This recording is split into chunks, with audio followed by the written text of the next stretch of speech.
بسم اللہ الرحمن الرحیم۔ امامت کے لیے بنیادی شرائط، ایک مکمل شرعی و فقہی جائزہ۔ تعارف۔ نماز دین اسلام کا اہم ترین رکن ہے اور جماعت کے ساتھ نماز پڑھنے کو بہت فضیلت دی گئی ہے۔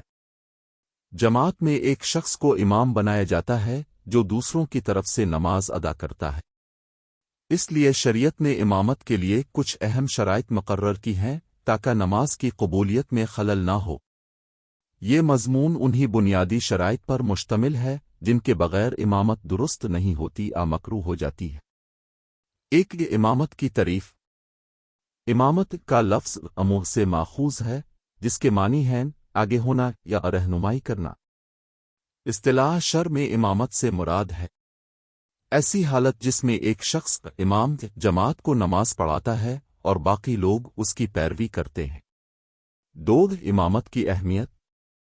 رسول اللہ نے فرمایا، عام القوم قراہم لکتاب اللہ۔ صحیح مسلم۔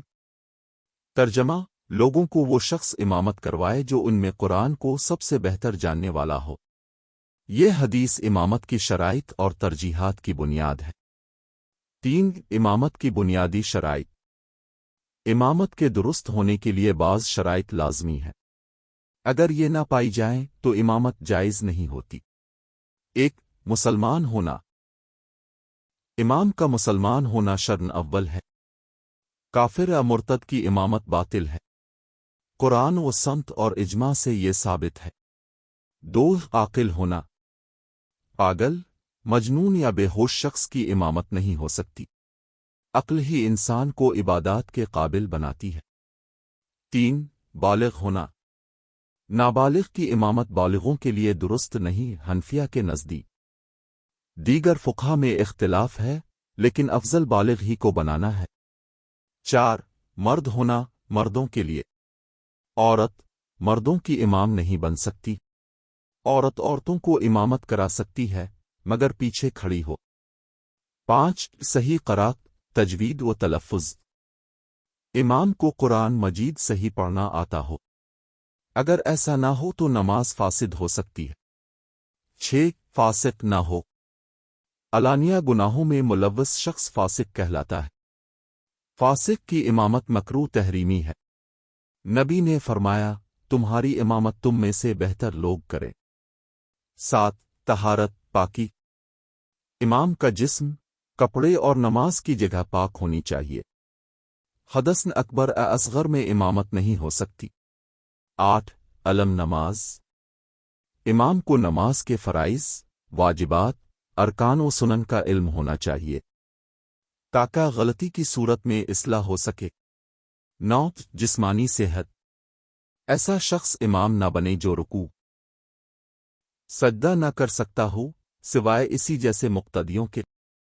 اشارتنہ نماز پڑھانے والے کی امامت صحیح نہیں۔ 10، نیت۔ امام کی نیت امامت کی ہو۔ اگر نیت نہ کی تو جماعت کی فضیلت مقتدیوں کو حاصل نہیں ہوگی۔ 4، فقہا کے اقوال اور مقابل فکر کا موازنہ۔ حنفیہ، نابالغ کی امامت درست نہیں۔ فاسق کی امامت مکروہ ہے۔ عورت مردوں کی امام نہیں بن سکتی۔ شافعیہ، قرآن کا صحیح تلفظ نہ جاننے والے کی امامت باطل ہے۔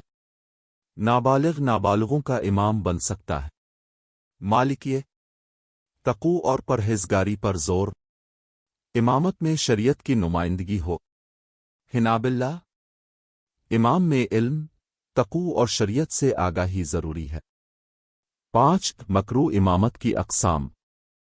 1، فاسق شخص۔ 2، بدعت کو دین سمجھ کر کرنے والا۔ 3، قرات میں غلطیاں کرنے والا۔ 4، ایسا شخص جسے لوگ ناپسند کرتے ہوں۔ 5، غلام جبکہ آزاد موجود ہو۔ 6، امامت کے درجات، افضلیت کی ترتیب۔ 1، سب سے افضل جو قرآن کا سب سے بڑا حافظ ہو۔ 2، پھر جو سنت کا علم رکھتا ہو۔ 3، پھر جو ہجرت میں سب سے پہلا ہو۔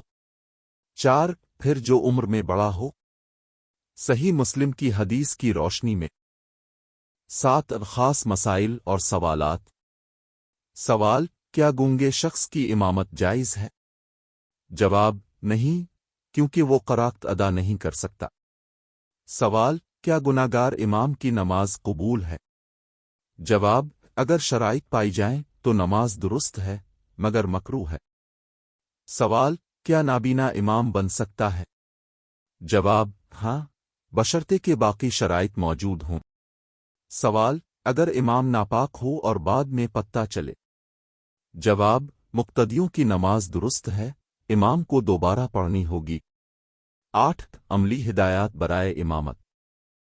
جماعت سے پہلے امام سے امامت کی نیت کروائیں۔ امام کے لیے سادہ کپڑے اور سلیقہ ہونا چاہیے۔ تقوی، صبر، علم اور خوش اخلاقی امام میں ہونا چاہیے۔ 9 نتیجہ: امامت ایک بہت بڑی شرعی و سماجی ذمہ داری ہے۔ امام نہ صرف نماز پڑھاتا ہے بلکہ وہ ایک روحانی پیشوا ہوتا ہے۔ اس لیے امامت کے لیے صرف ظاہری صلاحیتیں نہیں بلکہ باطنی پاکیزگی، علم اور تقوی بھی ضروری ہے۔